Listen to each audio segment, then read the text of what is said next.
Everyone, welcome to the VIP sir, जहां मिलते हैं आपको एग्जाम रिलेवेंट कंटेंट। मैं विपुल और आज के इस वीडियो में मैं आपके साथ शेयर करने वाला हूं आईपीएस पीओ मेंस की स्ट्रेटजी। क्योंकि आप सभी का आईपीएस पीओ का एग्जाम काफ़ी नज़दीक आ चुका है और आई होप आप सबकी तैयारी बहुत ही चल रही होगी। आप अच्छे से प्रिपरेशन कर रहे होंगे, लेकिन कई चीज़ें ऐसी होती हैं जो कि आप गलतियां कर लेते हैं अपने प्रिपरेशन के टाइम में, और इस चीज़ का रिलेशन आपको कब होता है? एग्ज़ाम के दिन या एग्ज़ाम के बाद। तो उस वक़्त काफ़ी बुरा लगता है कि अगर ये चीज़ पहले समझ में आ गया होता, ये चीज़ें पढ़ के एग्ज़ाम में गए होते, तो शायद यहाँ पे थोड़ा-सा अच्छा और कर पाते। तो ये चीज़ आपके मन में ना रहे, इसीलिए मैं लेके आया हूँ स्ट्रैटेजी। और ये मेरी स्ट्रैटेजी है, किस तरीके से मैंने यहाँ पे इस तरीके से स्कोर किया था। अगर आप देखेंगे तो मेरे स्कोर जो थे लास्ट ईयर 180.5 थे ओवरऑल स्कोर, और क्वांट में मेरे यहाँ पे 37.50 स्कोर थे। ये बात है लास्ट ईयर की 2022 के मेंस आईपीएस पीओ मेंस के स्कोर। और इससे पहले भी मेरे काफ़ी अच्छे एक्सपीरियंस रहे हैं आईपीएस पीओ के एग्ज़ाम की। 2021 में मेरे 41.25 स्कोर थे क्वांट में आउट ऑफ 60। बाकी से मेरे काफ़ी स्कोर सही रहे हैं। तो मेरे जो एक्सपीरियंस रहे हैं उसके अकॉर्डिंग, जो इस तरीके से एग्ज़ाम का पैटर्न चेंज हो रहा है, नए नए कुछ पूछे जा रहे हैं, तो आपको कैसे तैयारी करनी चाहिए, कंप्लीट स्ट्रैटेजी बताऊंगा मैं इस वीडियो में। आपको हर एक सेक्शन के बारे में बात करेंगे, क्वांट, रीजनिंग, इंग्लिश, जीए, बीए और डिस्क्रिप्टिव, लेटर एंड ऐसे, उसके बारे में भी यहाँ पे डिस्कस करेंगे। हर चीज़ के बारे में डिस्कस करूँगा तो थोड़ा सा वीडियो का लेंथ लंबा हो सकता है, तो पेशेंस के साथ वॉच कीजिएगा, क्योंकि मैं नहीं चाहता कि मैं ऊपर ऊपर से बता दूंगा आप लोगों को जो चीज़ आपको खुद पता है पहले से। कुछ नया, कुछ वैल्यू आपके में ऐड करने की कोशिश मैं करूँगा, ताकि आप एग्ज़ाम में जाएँ, एग्ज़ाम को अच्छे से अटैम्प्ट करें और क्रैक कर पाएँ। इसके लिए प्रिपरेशन में जैसे आप करते आ रहे हैं, आप करते रहें, जो मैं बताऊंगा उससे अपने प्लान में थोड़ा सा आप ऐड कर लेंगे, जिससे आपका प्रिपरेशन काफ़ी अच्छा हो जाएगा। और ये लास्ट ईयर की स्ट्रैटेजी है, जैसे मैंने शेयर किया था, काफ़ी लोगों को इससे बेनिफिट हुआ था और इसमें काफ़ी लोग इसको फॉलो किए थे और सेलेक्ट हुए और ऑफिसर बने थे। तो उम्मीद है कि आप भी फॉलो करेंगे और आप भी ऑफिसर बनेंगे। आगे बढ़ने से पहले मैं आपको दिखाना चाहता हूँ अपना स्कोर, जिससे आपको थोड़ा सा मोटिवेशन मिल पाएगा और आप भी उस जगह तक पहुँचने की कोशिश करेंगे। ये स्कोर लास्ट ईयर का, जहाँ पे आप दे सकते हैं, ये रीजनिंग एंड कंप्यूटर एप्टीट्यूड है, जहाँ पे मेरे स्कोर 2.50 थे। और जीए में 14.75, कट ऑफ 4 पॉइंट समथिंग थी। और ये है इंग्लिश, सॉरी हाँ, इंग्लिश में मेरे स्कोर जो हैं वो 31.25 एंड क्वांट में 7.50। डिस्क्रिप्टिव में 14.50 थे, और ओवरऑल 120.50 कट ऑफ जो थी वो 70 थी। यानी कि 50 मार्क्स, 50 एग्जैक्टली, हाँ एग्जैक्टली 50 मार्क्स मेरे ऊपर थे, कट ऑफ से। तो आपको भी इससे मोटिवेशन आएगा और आप भी थोड़ा सा और हार्ड वर्क करेंगे और अपने स्कोर को अच्छा करने की कोशिश करेंगे। ये वीडियो चैनल पे अवेलेबल है, आप जाकर देख सकते हैं। मैंने सब कुछ यहाँ बता रखा है, कैसे कैसे हुआ था, क्या हुआ, सब कुछ मैंने बताया था, तो आप इसे आप देख सकते हैं। ठीक है, तो बारी बारी से बात करेंगे हर सेक्शन की। तो जो सबसे पहले ही बात करते हैं, एग्जाम का जो डेट आपका है वो 5 नवंबर है, आप सभी को ये बात पता ही होगा। नेक्स्ट, ये चैनल है जिसे आप सब्सक्राइब कर सकते हैं, जहाँ पे आपको आने वाले जितने भी कंटेंट होंगे वो सारे के सारे आपको यहीं पे मिलेंगे। तो उस चैनल सब्सक्राइब जरूर से कर लीजिएगा, जिससे आपको यहाँ पे नोटिफिकेशन एवरीथिंग पहुँच सके। जो भी आपके एग्जाम रिलेटेड कंटेंट होंगे मैं कंटिन्यूस लेके आने की कोशिश करूँगा। ऑलराइट, ये कुछ प्लेलिस्ट पहले से बने हुए हैं जिससे आप फॉलो कर सकते हैं। ये कंप्लीट क्वांटिटी की प्लेलिस्ट है, जिसे आप फॉलो कर सकते हैं अपने एल्जेब्रा और नंबर सिस्टम, बाकी चीज़ों को स्ट्रॉन्ग करने के लिए, और बाकी सारी चीज़ें अवेलेबल है। आप अच्छे से सपोर्ट करेंगे, आपको बहुत सारी चीज़ें मिल जाएंगी पढ़ने के लिए। एग्जाम की पैटर्न की बात करें तो रीजनिंग का जो पैटर्न है, 45 क्वेश्चन आते हैं, जिसमें 60 मार्क्स के क्वेश्चन होते हैं, टाइम 60 मिनट का होता है, और इसमें आपको दो पार्ट देखने को मिलते हैं, part A and part B. हालांकि पहले भी क्वेश्चन ऐसे ही आए थे, बस लास्ट ईयर से किया गया यहाँ पे part A part B add कर दिया, जिसमें रीजनिंग में पार्ट ए में यहाँ पे आपके 1 मार्क्स के क्वेश्चन होते हैं, 30 क्वेश्चन, और 15 क्वेश्चन 2 मार्क्स के होते हैं। क्वांट में भी आपका सेम सिमिलरली होता है। यहाँ पे आपसे 35 क्वेश्चन पूछे जाते हैं, 60 मार्क्स के होते हैं, जिसमें 25 क्वेश्चन 2 मार्क्स के होते हैं, और बाकी क्वेश्चन आपके यहाँ पे 10 क्वेश्चन सिंगल मार्क्स के होते हैं। और यहाँ पे टाइम आपको मिलता है 45 मिनट का। सिमिलरली इंग्लिश में भी आपको पार्ट ए पार्ट बी देखने को मिलेगा, जहाँ पे कुछ क्वेश्चन आपको 1 मार्क्स के, कुछ क्वेश्चन आपके 2 मार्क्स के वहाँ पे होंगे। और बस जीए और बीए में इसमें आपको यहाँ पे कुछ भी ऐसा नहीं मिलता, सारे के सारे क्वेश्चन सिंगल मार्क्स के होते हैं। ठीक है, एसीलेटर का पता ही है आपको, जहाँ पे 2 क्वेश्चन आते हैं, इसके बारे में आगे हम लोग करेंगे। 30 मार्क्स का आपका यहाँ पे होता है, ऐसे आपको लिखना होता है, सब कुछ आगे हम लोग बात करने वाले हैं। तो बढ़ते हैं, सबसे पहले बात करते हैं रीजनिंग के बारे में, रीजनिंग एंड कंप्यूटर एप्टीट्यूड। हालांकि कंप्यूटर से कोई कुछ यहाँ पे होता नहीं है, सारे के सारे रीजनिंग के पोर्शन ही होते हैं। आप सोच रहे होंगे कंप्यूटर के बारे में जिससे आपसे पूछा जाएगा रैम रोम, वो सब इसमें पूछा नहीं जाता है। रीजनिंग का पेपर आपका 3 सेक्शन में बढ़ के आता है, जैसे आप देख पा रहे हैं यहाँ पे पजल सिटिंग अरेंजमेंट, दूसरा आपका होता है मिसलेनियस सेक्शन, और तीसरा होता है क्रिटिकल रीजनिंग। तो पजल्स में आपको कैसे कैसे तैयारी करनी, क्या क्या आपके की पॉइंट्स होंगे, फोकस एरिया कहाँ कहाँ होगा, उसके बारे में बात करते हैं। सबसे पहले बात करते हैं हम लोग पजल सिटिंग अरेंजमेंट की, ठीक है। जहाँ पे आपको देखने को मिल सकते हैं सर्कुलर, और साथ में वेरिएबल्स भी जरूर होंगे, बिना वेरिएबल आपका काम नहीं चलने वाला। सभी क्वेश्चन में आपको वेरिएबल देखने को मिलेंगे ही मिलेंगे, जिसमें हो सकता है एक कंसेंट्रिक सर्कल बना दिया गया हो, एक सर्कल उसके अंदर एक और सर्कल, इस पे 4 लोग बैठ रहे हों, उस पे 4 लोग बैठ रहे हों, कुछ फेसिंग आउटसाइड कुछ फेसिंग सेंटर, ऐसे हो सकता है आपको सर्कुलर में आपको मिल जाए अनसर्टेन, साथ में वेरिएबल दिया गया हो, कलर लाइक करते हैं, इस तरीके से डिफरेंट डिफरेंट चीज़ें। हो सकता है आपको सर्कुलर के साथ साथ आपको यहाँ पे ब्लड रिलेशन दे दिया जाए, जो भी यहाँ पे पर्सन बैठ रहे हैं 8 पर्सन बैठ रहे हैं, सबके बीच का कोई रिलेशन होगा, कोई किसी का फादर इन लॉ, कोई मदर इन लॉ, कोई ब्रदर, कोई मदर, इस तरीके से होगा। तो ऐसे क्वेश्चन आपके एग्जाम में पूछे जाते रहे हैं और आगे भी आपको देखने को मिलेंगे। इसके अलावा अगर आप देखेंगे फ्लैट फ्लोर में आपसे कुछ भी आ सकता है। फ्लैट फ्लोर में आपसे 3x3, 4x4, साथ में वेरिएबल भी आ सकते हैं। अनसर्टेन फ्लोर भी इसमें आ सकता है, वैकेंट फ्लोर भी हो सकता है, शिफ्टिंग बेस्ड भी हो सकते हैं, और यहाँ पे बिल्डिंग बेस्ड भी हो सकते हैं। मतलब डिफरेंट डिफरेंट टाइप्स के आपको यहाँ पे फ्लैट फ्लोर के पजल भी देखने को मिल सकते हैं। कुछ नया मिल सकता है जिसमें आपको इंस्ट्रक्शन दिया जाएगा, जिसको आपको फॉलो करना होगा, और फॉलो करके आप फिर चीज़ों को अच्छे से आप अरेंज कर पाएंगे और पजल्स कर पाएंगे। तो इन सब की पॉइंट्स को फोकस करके आप प्रैक्टिस करेंगे, जिससे आप वो चीज़ की प्रैक्टिस कर रहे होंगे जो कि आपके एग्ज़ाम में आती है, ना कि बाकी चीज़ें जो कि एग्ज़ाम से किसका लेना देना नहीं होता है। Next one linear sitting arrangement, जहाँ पे आपको वेरिएबल तो आपको देखने को मिलेंगे ही, कलर एनीथिंग, बॉल है, नंबर ऑफ बॉल्स हैं, या फिर कुछ भी ऐसा मैथमेटिकल ऑपरेटर के साथ एलसीएम एचसीएफ ऐसे भी कुछ करके आपको देखने को मिल सकता है, जहाँ पे आपको अनसर्टेन मिल जाएंगे, पैडल रो मिल जाएंगे, डबल ट्रिपल, इस तरह के आपको इस तरीके से आपको देखने को मिल सकते हैं। पहले ही पूछे गए एग्जाम में, और रीजनिंग का पैटर्न इस तरीके चलते आ रहा है, और कुछ न कुछ आपको एक नया पजल, लॉजिकल पजल आपको देखने को मिल सकता है एग्जाम में। तो इस तरीके से आप पजल्स में इन सब की पॉइंट्स पे फोकस करेंगे, जिससे आपका पेपर जो है, जिससे आपका तैयारी जो है वो काफ़ी अच्छी हो जाएगी। इसके बाद आपको यहाँ पे डेट और मंथ वाले पजल्स भी आ सकते हैं, जिसमें वेरिएबल आपको होगा। ईयर और एज बेस्ड पजल भी आ सकते हैं, जिसमें वेरिएबल आपको देखने को मिलेगा।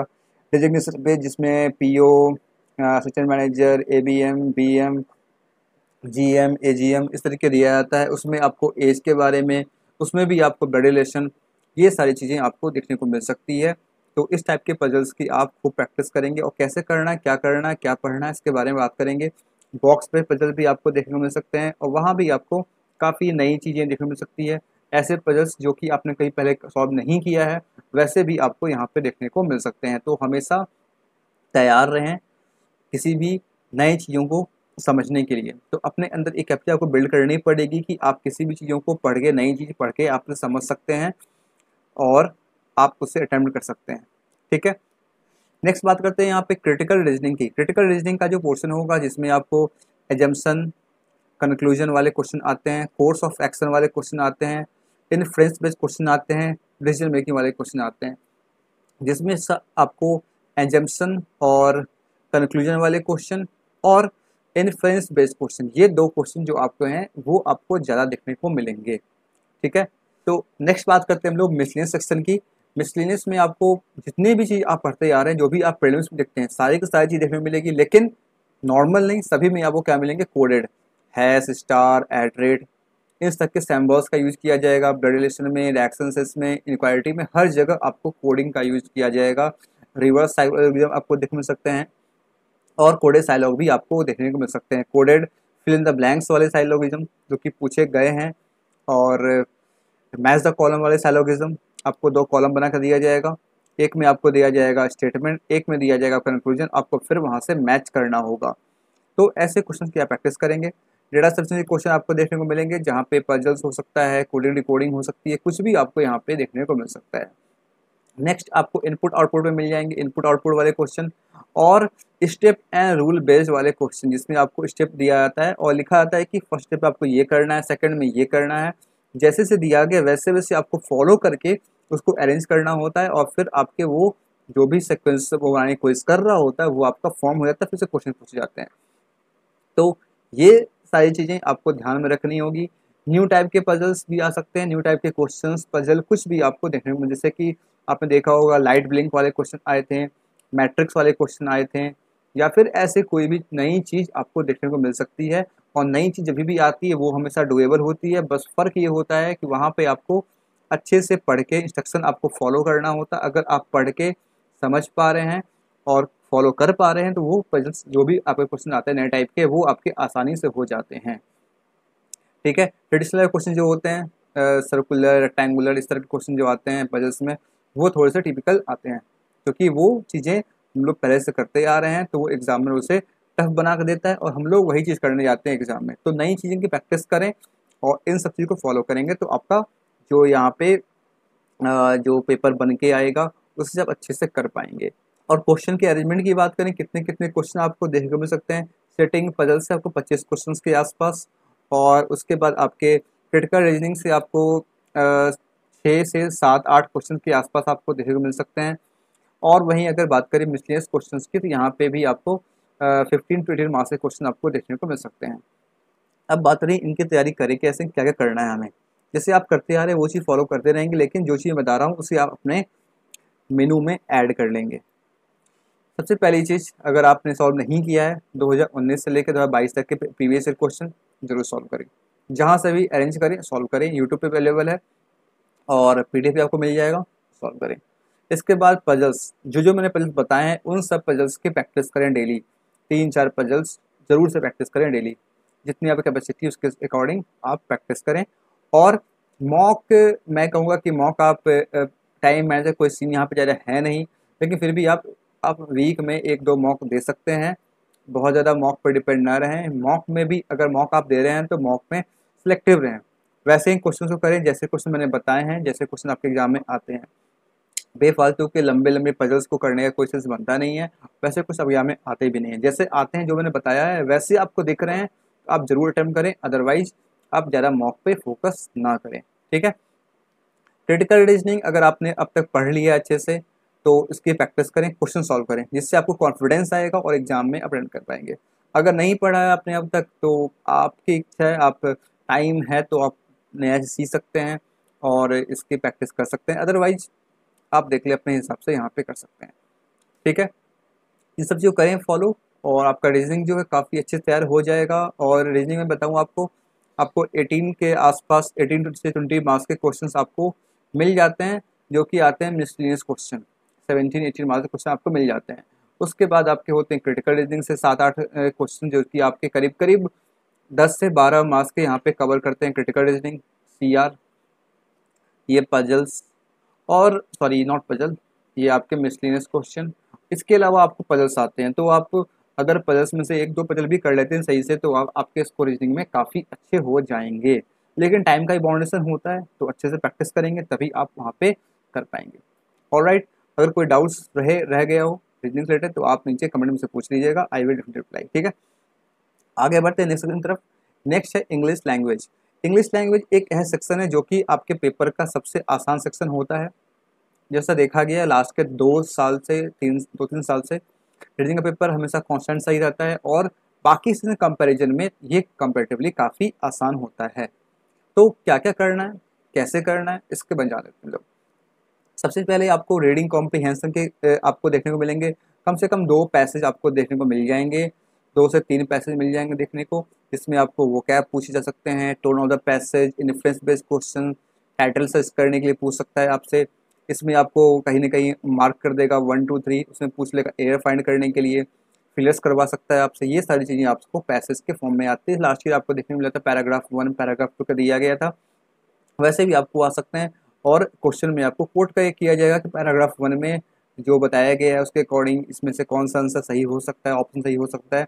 ऐसे क्वेश्चन पूछे जाते हैं, तो इन सब टॉपिक को सर्च कर लें। टोन पैसे आपको नहीं पता है अगर, तो सरकास्टिक टोन जो होता है, इन्फॉर्मेटिव या फिर जो भी है, तो वो आप यूट्यूब पे सर्च करें, आपको किसी भी टीचर के मिल जाएगा, उसे आप देख के समझ जाएं। काफ़ी सिंपल सा होता है, बस थोड़ा सा आपको प्रैक्टिस करना पड़ेगा, आपके अंदर ये एबिलिटी आ जाएगी और अच्छे से कर पाएंगे। ठीक है, नेक्स्ट है पैराजंबल। पैराजंबल में आपको दो तरह के आते हैं। एक तो सिंपल आपको देखने को मिलेगा, एरर वाले क्वेश्चंस आपको पैराजंबल में। पैराजंबल तो जो नॉर्मल जो आता है प्रीलिम्स में वो वैसा वैसा मिलेगा, लेकिन आपको हो सकता है 7 सेंटेंस हो, सेंटेंस का लेंथ ज़्यादा हो, और उस पैराजंबल के सेंटेंस जो दिए गए हों उसमें भी आपको एरर के क्वेश्चन देखने को मिल सकते हैं। और हो सकता है कि जैसे आपका पैराजंबल एंड हुआ ए से लेके ABCDE, तो इसके बाद आपसे पूछ लेगा कि किसी एक क्वेश्चन में अगर यहाँ पे एक और सेंटेंस को ऐड किया जाए, सेंटेंस F, तो which of the following option can be the last sentence of this passage of this parajumble. ठीक है, तो इंसर्ट करने के लिए एक्स्ट्रा सेंटेंस भी आपको दे सकता है। नेक्स्ट है क्लोज टेस्ट। तो क्लोज टेस्ट में वही जो नॉर्मल होता है वैसे क्वेश्चन आते हैं। उसके अलावा क्लोज टेस्ट में आपको 1 2 3 4 का सेंटेंस बना दिया जाएगा, उसमें से एरर के क्वेश्चन, उसमें से कौन सा वर्ड ऐसा है जो कि वहाँ पे सूटेबल यूज नहीं हुआ है, वो सारे क्वेश्चन आपको क्लोज टेस्ट में देखने को मिलते हैं। इसके बाद नेक्स्ट बात करें अगर फिलर्स में आपको सिंगल, डबल, ट्रिपल और 4 फिलर वाले क्वेश्चन देखने को मिल जाते हैं। डरने की बात नहीं है, नॉर्मल से होते हैं, लेकिन आपको 4 फिलर्स वाले क्वेश्चन भी देखने को मिलते हैं। वहाँ पे हो सकता है फिलर में आपसे सेंटेंस फिल करवा ले, फिलर में वर्ड के जगह पे आपको सेंटेंस फिल करवाया सकता है, या फिर आपको कोई फ्रेज वहाँ पे फिल करवाया जा सकता है। तो ऐसे क्वेश्चंस की प्रैक्टिस करें जो कि आपको एग्जाम में काम आएंगे। कनेक्टर्स पे क्वेश्चन आते हैं, कनेक्टर्स जिसे हम लोग इंटरजेक्शन कंजक्शन बोलते हैं, उस पर क्वेश्चन आते हैं। तो मैच द कॉलम के फॉर्म में आ सकते हैं, या फिर किसी और फॉर्म में आ सकते हैं। यहाँ पे 2 सेंटेंस को कनेक्ट करने के लिए आपको बीच में आप कनेक्टर दिया जाएगा, इसका यूज करके आप कर सकते हैं।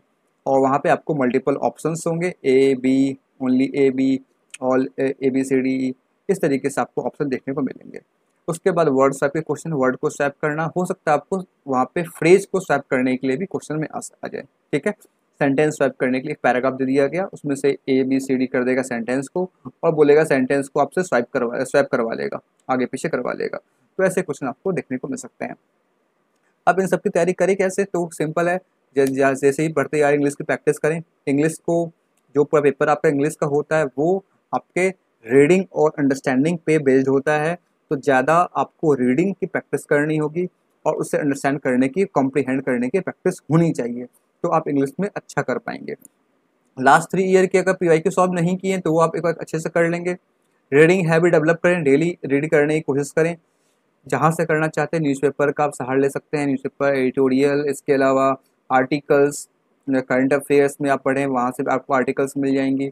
या फिर आप अगर कुछ भी करने का मन नहीं कर रहा अगर आपको, तो आप सिंपल एक मॉक सॉल्व करें, जहाँ पे आपको ऐसे क्वेश्चन मिले, ऐसे स्टैंडर्ड मॉक को चूज़ करें जहाँ पे आपको ऐसे ये टॉपिक्स के क्वेश्चन मिले, सिंपल आप उसे सॉल्व करें। वीकली आप 2-3 मॉक सॉल्व करें, और जिससे आपकी यहाँ पे प्रैक्टिस अच्छे से हो जाएगी और फिर आप अच्छे से कर पाएंगे। ठीक है, प्रैक्टिस में रहेंगे तभी अच्छा हो पाएगा। सोचेंगे इंग्लिश को लाइटली लेंगे तो फिर वहाँ पे वही होगी, आप गलतियाँ करेंगे और फिर आपके निगेटिव हो जाएंगे। तो डेली प्रैक्टिस करें, आर से प्रैक्टिस करें, रीडिंग हैबिट में लाएँ, आपका जो इंग्लिश का सेक्शन है आराम से हो जाएगा। इसके अलावा आपको और कुछ भी करने की ज़रूरत नहीं है। That's for the English section. अगर कुछ डाउट रह गया हो तो आप नीचे कमेंट में से पूछ लीजिएगा।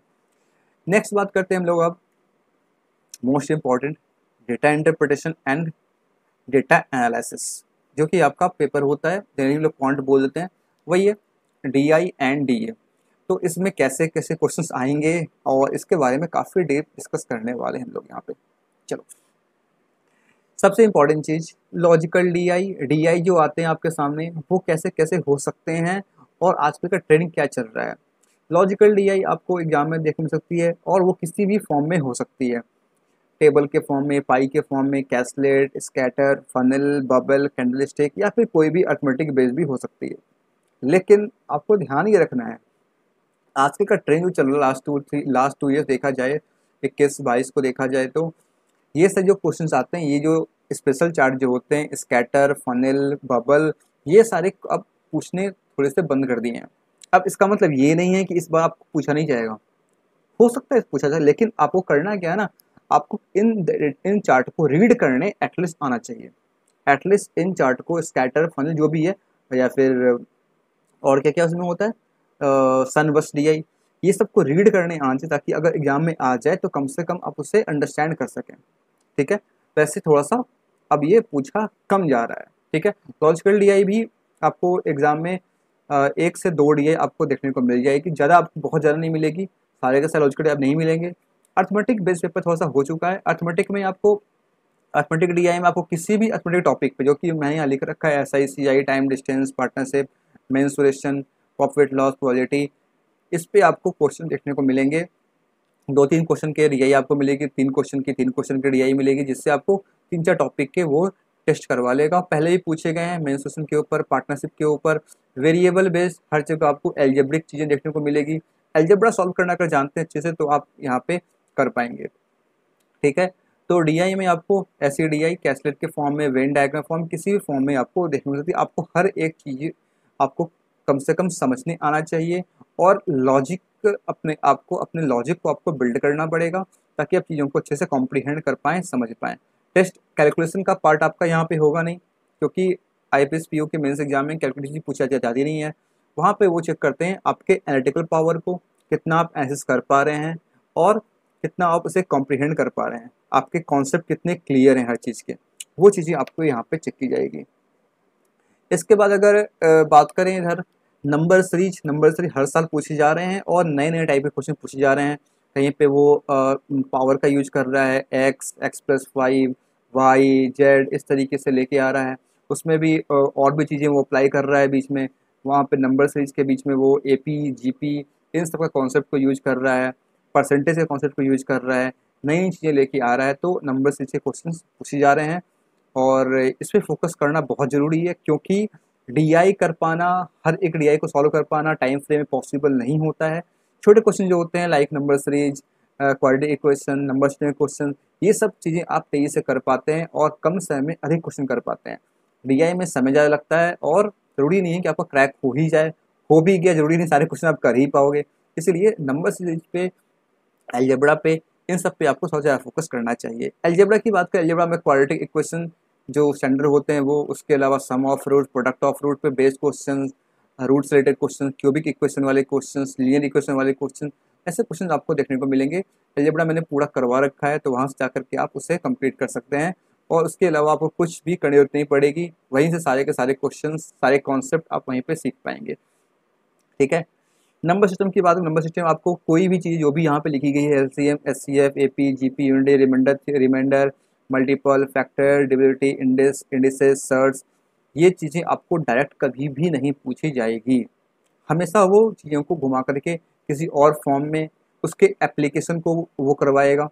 ऐसा नहीं पूछेगा कि अगर यहाँ पे लिखा गया है 2 का पावर 1 2 3 4 और 1 2 4, तो इसमें यूनिट क्या आएगा, नहीं पूछेगा वो उसका यूज करवा देगा। ऐसे पूछेगा कि आपको वहाँ पे ये चीज़ आपको खुद से समझना पड़ेगा कि अगर इस कॉन्सेप्ट का यूज करते हैं अगर, तो फिर मेरा क्वेश्चन सॉल्व हो जाएगा। ये चीज़ें आपके अंदर होनी चाहिए। तो आप कमेंट में फॉलो करेंगे, वहाँ भी आपको देखने मिलेगी, मैंने पहले भी करवाया है, वहाँ भी आपको देखने मिलेगी, तो फॉलो करते रहेंगे आप। ठीक है, तो उसके बाद आते हैं नेक्स्ट पे, डेटा सफिशियंसी। लास्ट ईयर आपने देखने को मिला था प्रॉफिट लॉस के ऊपर DSI थी, काफ़ी क्वेश्चन आए हैं डीएस के, और इतने बेहतरीन लेवल के क्वेश्चन है ना, मतलब मत पूछो, मज़ा आ गया था देख करके। और वैसे क्वेश्चन की प्रैक्टिस आपको करनी पड़ेगी, तभी आप वहाँ पे कर पाएंगे। 3-3 4-4 लाइन के क्वेश्चन आ रहे थे डीएस के, जिसमें नंबर्स का यूज कम किया जा रहा था, वेरिएबल के यूज ज़्यादा किए जा रहे थे, और आंसर भी आपका वेरिएबल के फॉर्म में ही आ रहा था कंपेरेटिवली। तो वो चीज़ आप थोड़ा सा ध्यान रखेंगे। नेक्स्ट है क्वांटिटी कंपैरिजन, जहाँ पे आपको क्वांटिटी दिया गया था, Q1 Q2 कंपेयर करना होता है, उसमें अर्थमेटिक, अलजेब्रा, सर्स, ये सब चीज़ें आपको वहाँ पे यूज किया जाएगा। मैंने लास्ट पिछले क्वेश्चन करवा रखे हैं 5 साल के, जरूर देखेंगे आप, और बाकी भी क्वेश्चन अवेलेबल हैं, मेरे सेशन से अवेलेबल हैं, जरूर देखेंगे, उससे आपको फायदा मिलेगा। अर्थमेटिक वर्ड प्रॉब्लम में आपको फिलर्स के क्वेश्चन आ सकते हैं, डायरेक्ट जो वर्ड प्रॉब्लम होता है वैसे क्वेश्चन भी आ सकते हैं। फिलर से क्वेश्चन मोस्ट चांस यानी कि आते हैं, आए भी हैं। ऑप्शन आइडेंटिफाई करने के क्वेश्चन जो होते हैं वो आते हैं, मैच द कॉलम वाले क्वेश्चन आते हैं। तो ये सारी चीज़ें आपको देखने को मिलेगी एग्जाम में। जो जो मैं लिख के दे रही है आपको, जो जो बताया आपको, ज़रूर से फॉलो करेंगे, आपका क्वांट जो है ना स्ट्रांग होगा। और आपको ये सब करना कैसे, इसके बारे में बताता हूँ पहले आपको, ठीक है। सबसे पहली बात आपको करना है क्या, 2019 से लेकर के 2022 तक के जितने भी क्वेश्चन हैं, प्रीवियस क्वेश्चन से जरूर सॉल्व करें। करना कहाँ से, चैनल पे अवेलेबल है, प्लेलिस्ट बनी हुई है, लास्ट में मैंने सब करवाया था, वहाँ से आप कर लेंगे। बेंग वॉच करें पूरे, इसमें 11-12 वीडियो, ज़्यादा वीडियो है नहीं, 11-12 वीडियो है, पूरा देख जाए। उसमें मैंने वही करवाए हैं जो कि आपके अपकमिंग एग्जाम के लिए रिलेवेंट है। ऐसे क्वेश्चन नहीं है जो कि पूछे जाते नहीं हैं, ठीक है। तो इसे आप वॉच कीजिएगा, पहले इसे देख लीजिएगा। नेक्स्ट जितने भी आपको इसमें से आएंगे, मेरे वीडियो आएंगे, जो भी आएंगे अपकमिंग, उससे आपको फॉलो करना है। उसके बाद आप डीआई सॉल्व करें, डीआई सॉल्व करें, अपने अर्थमेटिक को स्ट्रॉन्ग करें, एल्जेब्रा, नंबर सिस्टम, इन सब के कॉन्सेप्ट को स्ट्रॉन्ग करने पे ज़्यादा फोकस करेंगे आप। जितने आपके कंसेप्चुअल नॉलेज जो स्ट्रॉन्ग रहेगी, जितने आप अपने लॉजिकल पावर को बिल्डअप करेंगे, उतना आपको एग्जाम में फ़ायदा आएगा, बाकी चीज़ें आपको काम नहीं आएगी। नेक्स्ट है मॉक। मॉक के बारे में हमेशा मैं देखता हूँ कि मैक्सिमम लोग मॉक में लगे रहते हैं, मॉक कर रहे हैं, मॉक कर रहे हैं। मॉक को थोड़ा सा लिमिटेड रखें, बहुत ज़्यादा मॉक की जरूरत नहीं करने की नहीं है। और मॉक के क्वेश्चंस भी वैसे होने चाहिए जैसे आपके एग्जाम में आ रहे हैं। मैंने देखा है, मैं बहुत सारे मॉक देखते रहता हूँ, मुझे लगता नहीं है कि सारे के सारे मॉक के सारे क्वेश्चन जो होते हैं वो आपके काम के होते हैं। मॉक सॉल्व करें, काफ़ी सिलेक्टिव रहें, बी सिलेक्टिव। उसमें उससे क्या होगा, जैसे मैंने क्वेश्चन बताए हैं, जैसे क्वेश्चन आए हैं, आप देखना जाके प्लेलिस्ट में, वैसे क्वेश्चन अगर आपको मिलते हैं डीएस के, डीआई के, या फिर कोई भी क्वेश्चन मॉक में, उसे आप करें। बाकी चीज़ों को सीधा स्किप करना है, टाइम सेव करना है अपना, और बेहतर प्रिपेयर करना है। ये स्ट्रेटजी आपको बहुत काम आएगी, ठीक है। इस तरह प्रिपेयर करेंगे। और कुछ चीज़ें बता दूंगा आपको अपने एंड से, जैसे कि आपका फोकस डीआई पे होता ही है, हमेशा रहता ही है। डीआई के अलावा जो बाकी क्वेश्चंस आते हैं, मिसलेनियस क्वेश्चन, वहाँ पे आप फोकस ज़्यादा करेंगे अपने एल्जेब्रा। अगर इसे आप स्ट्रॉन्ग कर लेते हैं ना, तो आप मान के चलो कि आपके डीआई से लेके अर्थमेटिक्स से लेके हर एक चीज़, डीएस, हर एक चीज़ आपके यहाँ पे अच्छे हो जाएंगे, स्ट्रॉन्ग हो जाएंगे। एल्जेब्रा और नंबर सिस्टम, ये दो चीज़ जरूर से अच्छा करें, ये चीज़ पे फोकस करें। नंबर सीरीज जैसे जो क्वेश्चन आते हैं, एपी, जीपी, एचपी, सब कुछ मैंने पढ़ा दिया है, तो ज़रूर देखें, लेटेस्ट वीडियो है उसे देख लेंगे, आपका सारा काम हो जाएगा। तो मेरा सिंपल सा कहना ये है कि आप डीआई और बाकी चीज़ें पे फोकस थोड़ा सा कम भी करेंगे चलेगा, लेकिन बाकी जो सेक्शन आते हैं आपके, बाकी चीज़ें लाइक डीए का सेक्शन जो होता है जिसमें आपसे ऐड की चीज़ पूछी जाती हैं, वो जो ज़्यादा फोकस करेंगे आप, लाइक नंबर सीरीज हो गई आपके, फिर क्वाड्रेटिक इक्वेशन हो गए, अलजेब्रा के पोर्शन हो गए, नंबर सिस्टम क्वेश्चन हो गए, इन सब पे आप ज़्यादा फोकस करेंगे। तो डेफिनेटली अर्थमेटिक पे, अर्थमेटिक पे तो आपको बहुत फोकस करना है। अर्थमेटिक इज़ द रामबाण, यही आपको जीवन दान प्रोवाइड करेगा एग्जाम में, याद रखना, मार्क माई वर्ड, एग्जाम में बहुत काम आएगा, ठीक है। अपने फोकस को थोड़ा सा इस तरीके से ओरिएंट कर लें आप, आपका एग्जाम सही से होगा, ठीक है। और कोई डाउट रह गया हो कॉन्टेंटेड तो आप मुझसे पूछ सकते हैं, हमेशा पूछने के लिए आप रेडी रहें। जब भी पूछेंगे I am ready for you. ये टेलीग्राम ग्रुप पे यहाँ पूछ सकते हैं, कमेंट में पूछ सकते हैं, जिससे चाहे आप पूछ सकते हैं, ठीक है। Now let's come to the next section, जो कि है GA, BA, economy awareness, whatever जो भी आप हैं। इसमें अगर आप पहले से एग्जाम देते आ रहे हैं, लाइक आईपीएस क्लर्क आपने दिया होगा, आरबीपीओ आपने दिया होगा, तो आपके जो करंट अफेयर्स है 5-6 में तो रेडी होंगे ही, ठीक है। तो उसे आप रिवाइज करें, और लेटेस्ट आपको पढ़ना कब तक है, 5 को आपका एग्जाम है, तो अक्टूबर एंड तक आपको पढ़ना है, 31 अक्टूबर तक आपको यहाँ पे कवर करना है, ठीक है। और आप अगर नहीं तैयारी की है अब तक, कुछ भी नहीं पढ़े हैं, तो आपके लिए सबसे सटीक क्या होगा, अक्टूबर मंथ, सितंबर मंथ और अगस्त, ये 3 मंथ पे बहुत ज़्यादा फोकस करना है, जिसमें से टॉप प्रायोरिटी होगी जो जिसमें 2 स्टार लगा रखा है, अक्टूबर और सितंबर, ये 2 मंथ पढ़ जाएं। और मैं हर एक एस्पिरेंट को मैं यही कहूँगा, 2 मंथ पे फोकस बहुत ज़्यादा करें, अक्टूबर और सितंबर, इसके हर एक चीज़ को पढ़ जाएं अच्छे से।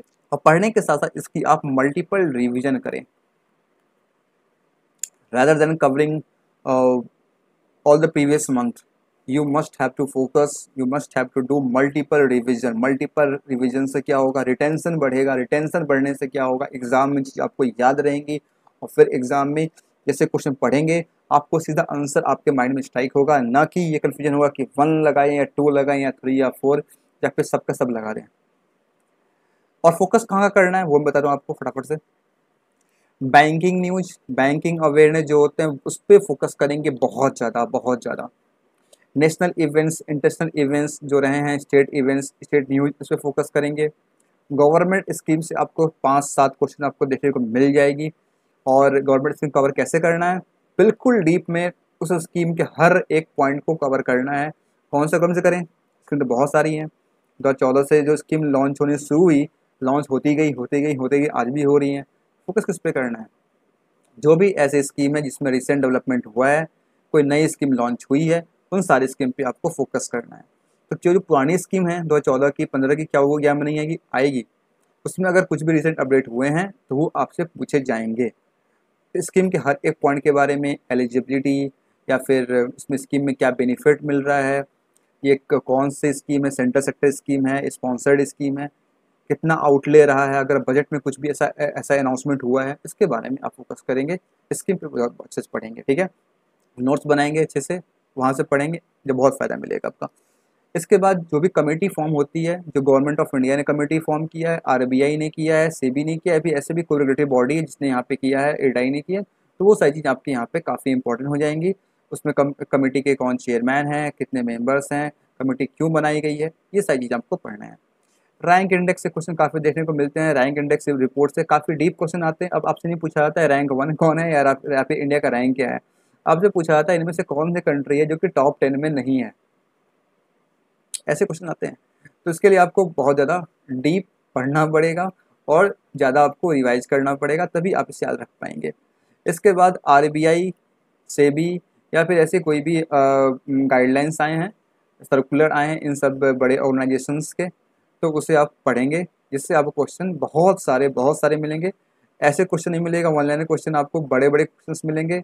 और ऑप्शंस होंगे वो कैसे होंगे, स्टेटमेंट वाइज ABC, फिर आपको ऑप्शन लगाना होगा ए ओनली ABC, इस तरीके से आपके ऑप्शंस आएंगे। तो बहुत डीप आपको पढ़ना पड़ेगा, इसलिए मैं बार बार कह रहा हूँ कि कम पढ़ें लेकिन बहुत डीप और ज़्यादा बार बार पढ़ें, मल्टीपल रिवीजन करें।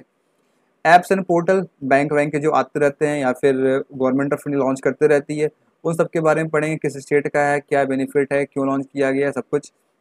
उसके बाद हाँ, स्टेट और नेशनल जो फेस्टिवल्स होते हैं ना, वो फेस्टिवल दिवाली छठ नहीं, जो स्टेट के फेस्टिवल होते हैं जैसे कि नुआखाई होती है और भी बहुत सारे होते हैं, उन सब पे आप फोकस करेंगे। इसके बाद अपॉइंटमेंट से भी क्वेश्चन आपको देखने जरूर मिलेंगे, गवर्नमेंट ऑफ इंडिया के, बैंक के, PSU के, इंटरनेशनल, इन सब फोकस करेंगे रादर दैन स्टेट वाले पे। फोकस थोड़ा सा कम करेंगे। गवर्नमेंट ऑफ इंडिया के जितने अपॉइंटमेंट्स रहे हैं बैंक के, इन सब पे फोकस ज़्यादा करेंगे। जितने भी नए नए बैंक आ रहे हैं ना, पेमेंट बैंक या फिर आपके जो बाकी बैंक्स होते हैं, स्मॉल फाइनेंस बैंक, इन सब स्मॉल सेविंग बैंक जो भी होते हैं, इन सब पे जो नई चीज़ बन के आ रही है उस पर फोकस करेंगे। बजट ठीक है, अगर आपने पढ़ा है पहले से तो ठीक है कर लेंगे, नहीं पढ़े हैं तो ज़्यादा डेटा से क्वेश्चन आते हैं इसमें, डेटा वाले क्वेश्चन अगर आपको याद रहते हैं तो पढ़ेंगे, नहीं तो फिर आप इसे स्किप करते हैं फॉर टाइम बीइंग के लिए। लेकिन कॉन्सेप्ट जो है उसके वो आपको पता होना चाहिए, जैसे कि बजट में जो बजट में जो अनाउंस की जाते हैं परसेंटेज, लाइक कितना CPI होगा, ग्रोथ होगा, या फिर कितने पैसे कहाँ से आए हैं, किस फंड से लोकेशन आया है, वो सब चीज़ थोड़ा सा देख लेंगे आप। ये सारी चीज़ें आप कवर करें। इकोनॉमिक सर्वे अगर आप पढ़े हैं पहले तो आप कर सकते हैं, नया करना चाहते हैं तो मैं तो बोलूँगा इससे थोड़ा सा स्किप कर दें टाइम बीइंग के लिए। बाकी चीज़ें पे करें फोकस, अक्टूबर सितंबर मंथ पे बहुत फोकस करना है, और उसके बाद आपको अगस्त से फोकस करना है, मल्टीपल रिविजन करना है, ये सारी चीज़ें करें। अब बात रह गई सब करें कहाँ से, तो मेरे पास एक सिंपल सा सोर्स रहा है हमेशा से, जो मैंने फॉलो किया है, और अगर मुझे अभी भी करना होगा मैं उसी को फॉलो करूँगा। बैंकिंग अवेयरनेस के लिए डॉक्टर गौरव गर्ग, इन्हें हम लोग जी सर के नाम से बोलते हैं, डॉक्टर गौरव गर्ग सर, स्टडी IQ। इसमें आपको मिल जाएगी बैंकिंग अवेयरनेस, हर मंथ की 2 आती है, आजकल देखने को एक ही मिल रही है, सर एक ही में पर कंपाइल कर देते हैं। इसे आप फोकस करेंगे, फॉलो करेंगे, बैंकिंग अवेयरनेस आपके एक भी क्वेश्चन नहीं रहने चाहिए, नहीं रहते हैं, ठीक है। कोशिश करेंगे, आपका मैक्सिमम कवर हो जाएगा इससे, ठीक है, बार बार करेंगे। इसके अलावा करंट अफेयर्स जो आपके हैं वो आप अफेयर्स क्लाउड से कर सकते हैं, अफेयर्स क्लाउड से कर सकते हैं। और आप बाकी गौरव सर की आती है बेस्ट, से आप रिवीजन कर सकते हैं। और MCQ सॉल्व करेंगे बहुत ज़्यादा एग्जाम के लास्ट दिनों में, ठीक है।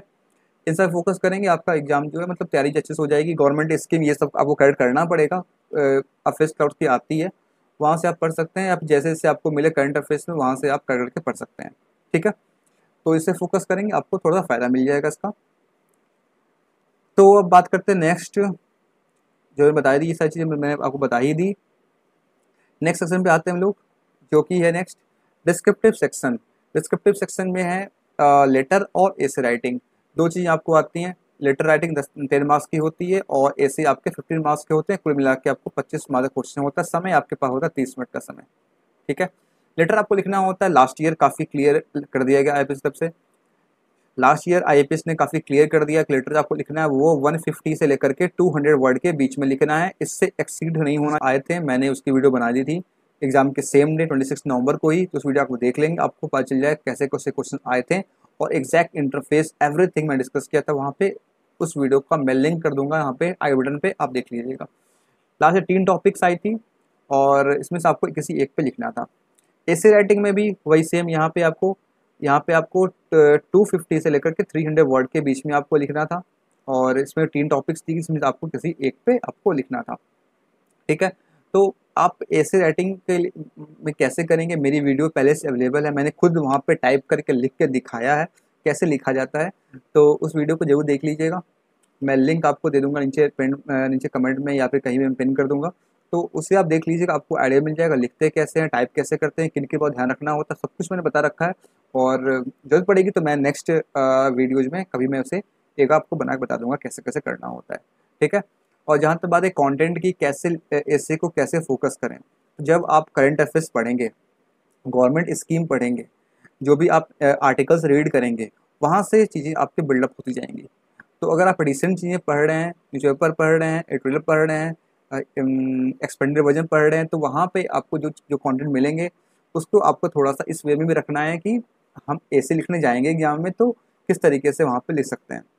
इसकी प्रैक्टिस करेंगे, वो मैं बता दूंगा आपको कैसे करना है, मैं कुछ दिन में वीडियो अपलोड कर दूंगा। और लास्ट के 10 दिन भी आप अगर से प्रैक्टिस कर लेते हैं तो इससे और लेटर का कोई बड़ा इशू नहीं है, आपका आराम से हो जाएगा, ठीक है। तो यही थे मेरे जब सारे सेक्शंस के बारे में बता दिया आपको। अब सभी सेक्शंस की एक कंप्लीट स्ट्रेटजी कह सकते हैं, एक प्लान कह सकते हैं, एक गाइडेंस कह सकते हैं, जो कि अपने आप प्रिपरेशन में उसे आप अपने मेनू में ऐड कर लेंगे। तो तैयारी करते हैं ना, तैयारी करते रहें, उसमें आप इन सब चीज़ों को फोकस कर लेंगे तो आपका एग्ज़ाम जो है बहुत अच्छा होगा और डेफिनेटली आप ऑफिसर बनेंगे। और ये एक प्लेलिस्ट है, ये कंप्लीट क्वांट की, इसमें एलजेब्रा पूरा कंप्लीट हो चुका है। इसके अलावा आपको यहाँ पे AP GP HP और नंबर सिस्टम भी यहाँ पे शुरू हो चुका है। टाइम मिलेगा आगे किसे कंटिन्यू किया जाएगा, तब तक जो भी वीडियो से आप फॉलो करें, बाकी जो कंटेंट चैनल पे अवेलेबल से आप फॉलो करें। अगर वीडियो अच्छा लगा है तो ज़रूर से सब्सक्राइब कर लीजिए चैनल को, वीडियो को लाइक कीजिएगा।